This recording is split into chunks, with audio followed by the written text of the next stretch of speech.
जनता जो है अगर किसी तरह से वो मदद करना चाहे, किस तरह कर सकते हैं? तो कोई ऐसी संस्था है या कोई ऐसा जरिया है जहां से वो कर सकें? सबसे पहले अगर वो मदद करना चाहते हैं ना, तो उनके पास कहीं पे भी उनको इस तरह के प्रभुजन मिलते हैं जो असहाय, लावारिस, बीमार स्थिति में है। सबसे पहले उनको पहुंचाने में मदद करें, वो सबसे बड़ी मदद हो जाएगी।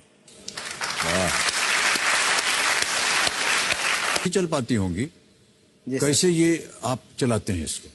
सर, अपना घर की कुछ विशेषताएं हैं।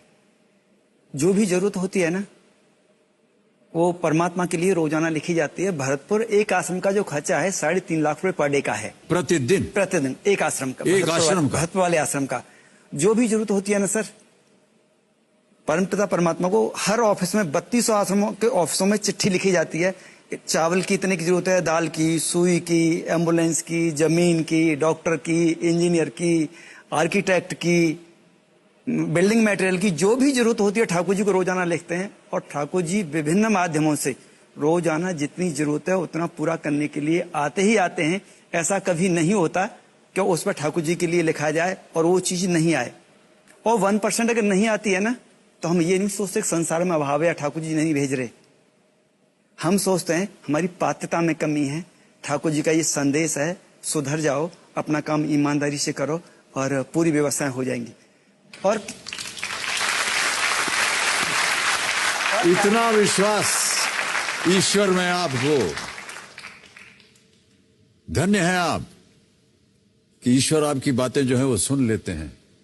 और जब आपको लगता है कि 1% जो है काम ठीक नहीं हुआ या कम हो गया या कमी हुई है, तो ये नहीं कहते हैं आप कि ईश्वर ने हमारे काम को पूरा नहीं किया, बल्कि आपने सोचा कि आपका काम जो है उसमें कुछ कमी रही। हाँ, बिल्कुल सर।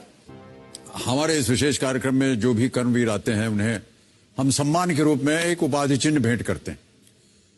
पर मैं अपने दर्शकों को बताना चाहता हूं कि डॉक्टर साहब और उनकी धर्मपत्नी डॉक्टर माधुरी भारद्वाज ने अपने कार्य की प्रशंसा में दिया जाने वाला किसी भी तरह का सम्मान, पुरस्कार या उपाधि ये स्वीकार नहीं करते, क्योंकि इनका मानना है कि ये जो भी कार्य करते हैं सिर्फ अपनी खुशी के लिए करते हैं, न कि किसी पुरस्कार या सम्मान के लिए। बहुत ही